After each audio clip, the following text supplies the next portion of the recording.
La violence, la haine, l'intolérance, le mépris des autres, autant des sentiments qui mènent le peuple à la guerre et qui avaient plongé la République démocratique du Congo dans une impasse qui mettait en péril non seulement son avenir, mais aussi la stabilité de toute l'Afrique centrale. La MONUC s'est installée en RDC en 1999 et depuis, elle n'a cessé d'apporter sa contribution à la paix dans le pays. Des milliers de personnes sont nourries chaque jour par les agences du système onusien. La police et l'armée sont en train de devenir des institutions des sauvegardes des intérêts de l'État et du peuple congolais. Et le pays a montré au monde sa volonté de changement en votant massivement lors des premières élections libres, transparentes et démocratiques en plus de 40 ans. Derrière tout cela, le soutien logistique et l'expertise technique de la MONUC ont permis d'accomplir ce qui semblait presque impossible, ramener un espoir de paix pour le peuple congolais. En contraste avec l'année passée, cette année, on a toutes les institutions légitimes issues des élections bien installées, en train de travailler pour la Troisième République. Mais le chemin vers la paix est souvent long à parcourir. Ross Mountain, représentant spécial adjoint du secrétaire général en RDC. Ça nous donne l'occasion de réfléchir un peu sur ce qui a été accompli. Il faut penser qu'il y a 6-7 ans, c'était une guerre mondiale en Afrique.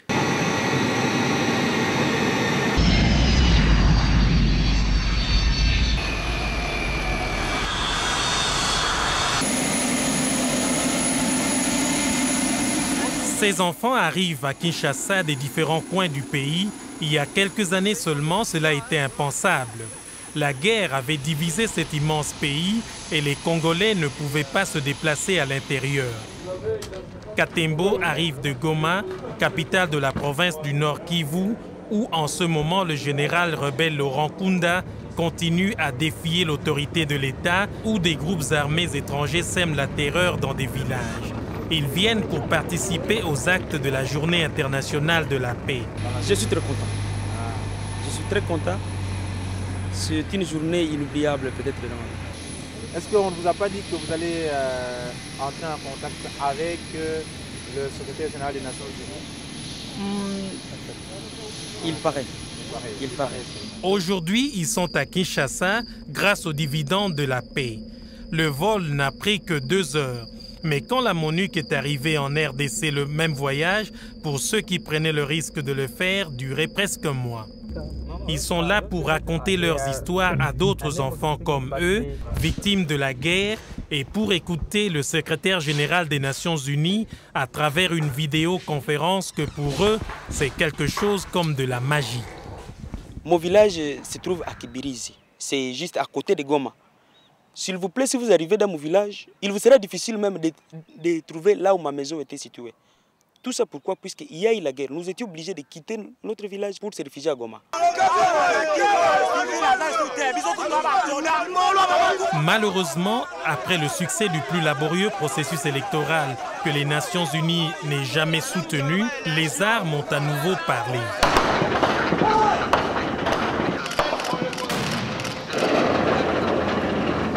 On croyait qu'avec les élections présidentielles et législatives, on franchissait le seuil de la paix, mais c'était sans compter les sanglants affrontements entre les deux candidats en lice pour le 2e tour de l'élection présidentielle à Kinshasa en août 2006.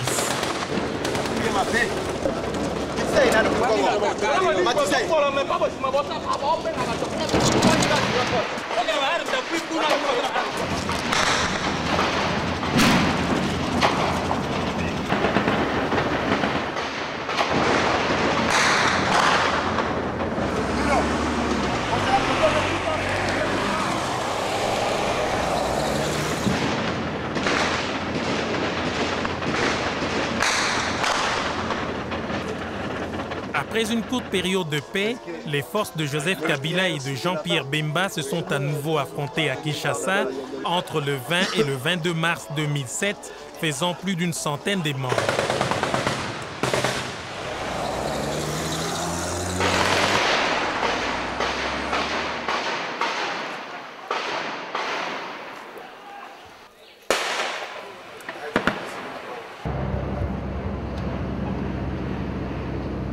Pour la MONUC, ces affrontements furent, une fois de plus, une opportunité de montrer son engagement pour la paix, une paix si difficile à construire et si facile à détruire.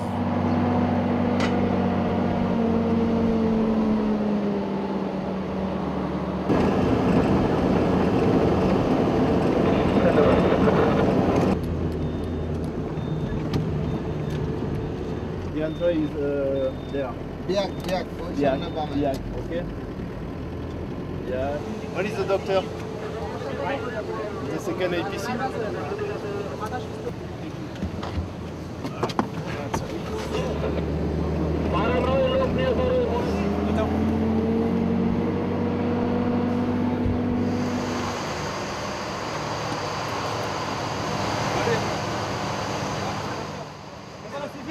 On est encouragé, malgré les problèmes, malgré ce chapitre vraiment triste et regrettable des derniers 3 jours, on a le sens que le peuple veut maintenant ouvrir un autre chapitre. Le représentant spécial du secrétaire général en RDC, M. William Swing, avait joué alors un rôle fondamental dans la cessation des hostilités et le rétablissement de la sécurité dans la capitale. Vous êtes en avance de moi, hein? Cette session, pour faire la suite d'une longue et fructueuse conversation qu'on a eue hier avec l'ex-président Bemba et aujourd'hui avec le président Kabila.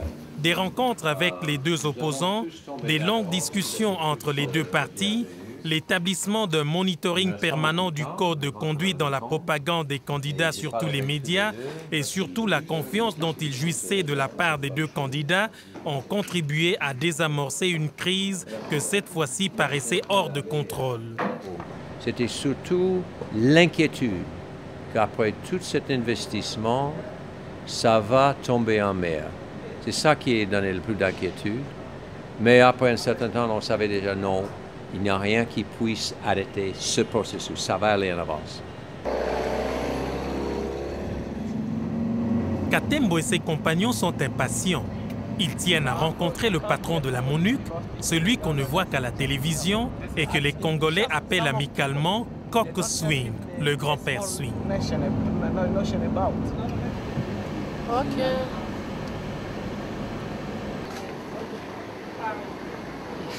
Les enfants d'abord. Laissez-les entrer.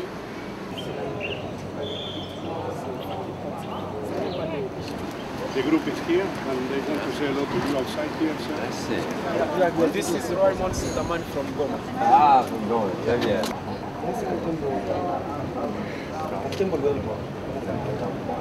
Trésor Tambe from Kalemi. Katanga.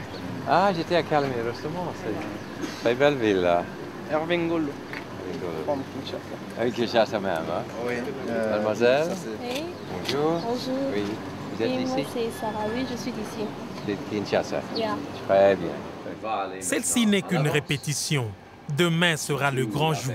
Le jour où ils vont partager ces histoires avec d'autres enfants comme eux, victimes de la guerre, dans des pays où les Nations Unies ont des missions de paix, telles que le Liban et le Soudan. Vous pouvez échanger un peu vos expériences ici, par exemple. Il y a ceux surtout qui viennent de l'Est vont peut-être raconter la différence maintenant, comment c'était pendant la guerre, comment c'est maintenant, comment vous avez vu les élections, comment vous voyez l'avenir peut-être. Hein? Le secrétaire général sera aussi de la partie. Quant à son représentant en RDC, toutes les réunions sont importantes. Aujourd'hui, avec les enfants, il y a quelques jours, il avait participé en tant qu'observateur à une autre réunion vitale pour la paix, celle de la commission tripartite plus à Kampala, où la RDC, le Rwanda, le Burundi et l'Ouganda essayent de trouver ensemble une solution au problème de l'insécurité dans la région des Grands Lacs et plus précisément dans la province du Nord Kivu, en République démocratique du Congo.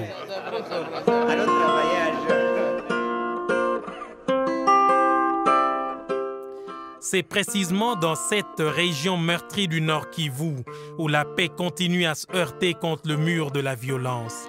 Plusieurs centaines de milliers de déplacés de guerre transitent dans la région à la recherche d'un abri et de nourriture. Ils ont quitté leur village à cause de la violence dont ils sont toujours des victimes innocentes. On ne peut pas construire un nouveau pays, on ne peut pas construire une nouvelle société, on ne peut pas construire l'avenir sur des cadavres. Et ici, il y a des milliers de gens qui meurent chaque mois pour des raisons qui sont évitables. C'est cette violence causée par des forces négatives que les pays de la région sont en train de combattre, avec pour le moment un succès mitigé.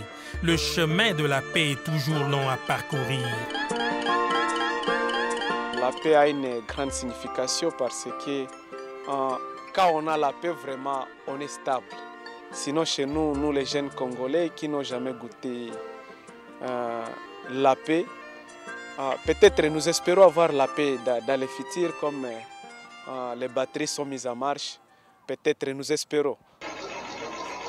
Ils sont une vingtaine et la moyenne d'âge est de 16 ans. Ils ont été choisis parce qu'ils parlent anglais. Ils sont curieux. Pour certains d'entre eux, c'est la première fois qu'ils voient un écran si grand. Le cinéma, ils ne connaissent pas. C'est une journée historique non seulement pour eux, mais pour nous tous. Le secrétaire général a appelé à un cessez-le-feu dans tous les pays du monde pour cette journée. Les attentes sont grandes. Elles se dessinent sur les visages. Vous êtes l'honneur de nos générations futures. Vous qui êtes ici à New York et vous autres reliés par vidéo à travers le monde, comment allez-vous? Bonjour. Vous représentez non seulement les générations qui ont des succès, mais aussi des générations qui réussissent chaque jour à faire la paix. Merci beaucoup. Est-ce qu'il y a des questions que nos amis de la République démocratique du Congo voudraient poser à nos amis du Liban? Je m'appelle Sarah Youlou et j'ai une question à nos amis libanais. Pensez-vous que votre pays peut arriver à une véritable stabilité politique? Et que ferez-vous pour votre pays quand vous serez assez responsable?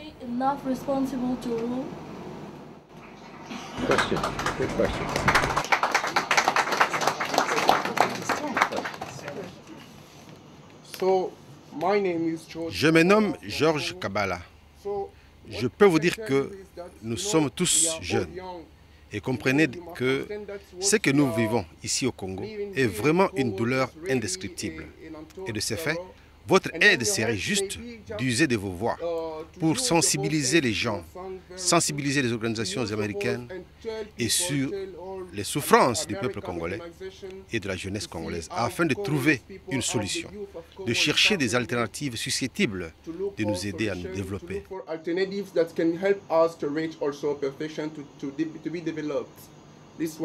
C'est ce que je tenais à dire.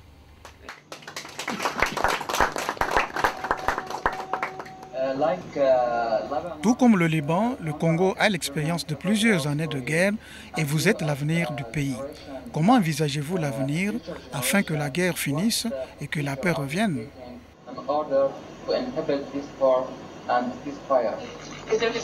Est-ce qu'il y a quelqu'un de la République démocratique du Congo qui aimerait répondre?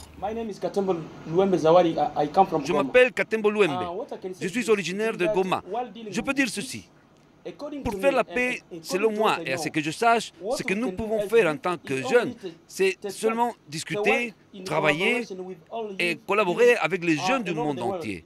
Je veux dire que l'on ne doit pas se rencontrer une seule fois pour se partager les idées comme nous le faisons en ce moment. Cette rencontre ne doit pas être la dernière. Merci.